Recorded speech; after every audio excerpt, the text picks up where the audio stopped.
Tom has so much going on inside. His mind is a very quick mind.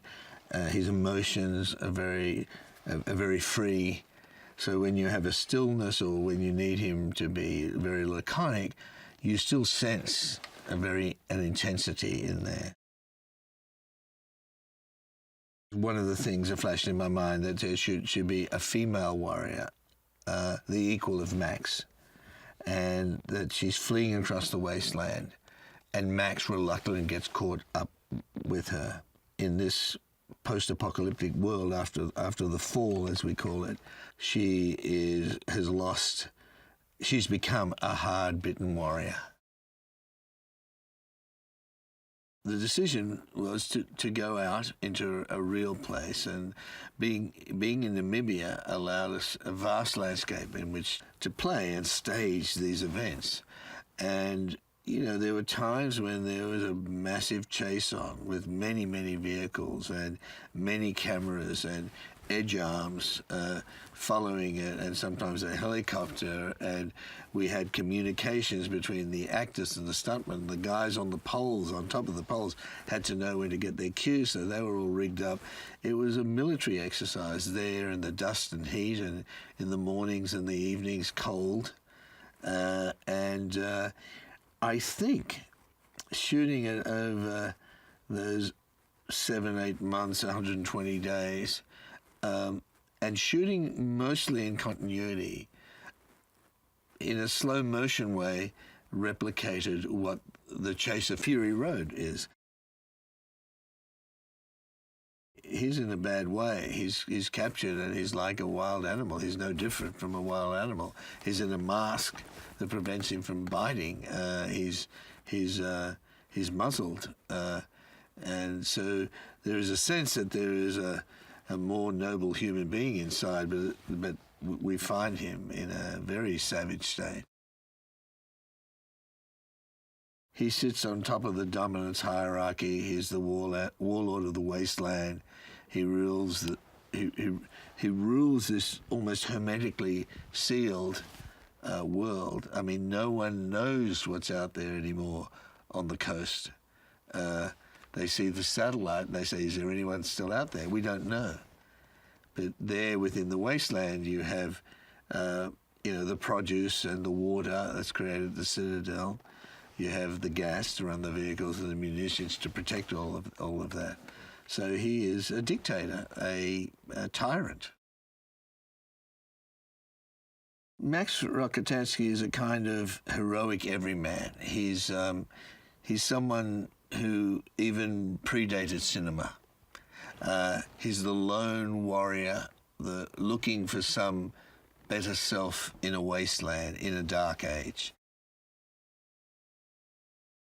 Max starts off the movie virtually as a trapped, savage animal, and we see his evolution into a more noble, more reliable man. We see what his better self is to some degree. In her case, it's already there, and she's just giving it one more shot. She's fierce in her determination, and that's what I think Charlize brings to it so magnificently.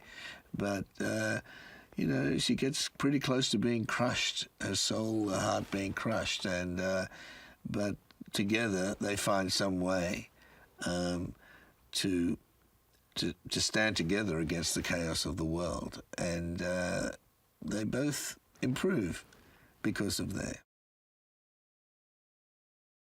It was an opportunity to do what I attempted to do back then, but to use the new technologies and these amazing machines like the Edge and digital cameras that you could put anywhere, and being able to erase tracks and wires and stuff we could never do, or change the sky, or do all that stuff, and yet still do real world vehicles and people in chaos. That was a really fantastic opportunity, and also bring what I thought in the ways that I might have evolved as a filmmaker, that I've learned along the way. We work really, really hard to make sure that those loyal fans of the Mad Max movies will be satisfied and more than satisfied. It's going to be an amplified experience. You have to do that 30 years later. It's going to be, I'm not going to say on steroids, but it's going to be very familiar on the one hand and unique also. It will be its own thing. And they'll get their thirst quenched.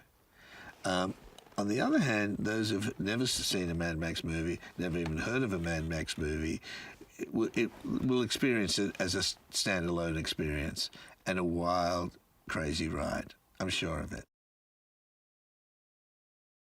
To be perfectly honest, Charlize is the only one who came to mind. She's able to transform herself as an actor. She's physically adept. She was a ballerina for so long.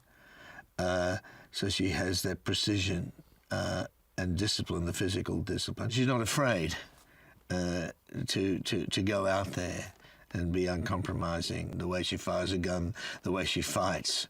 She is a warrior, the way she drives and so on.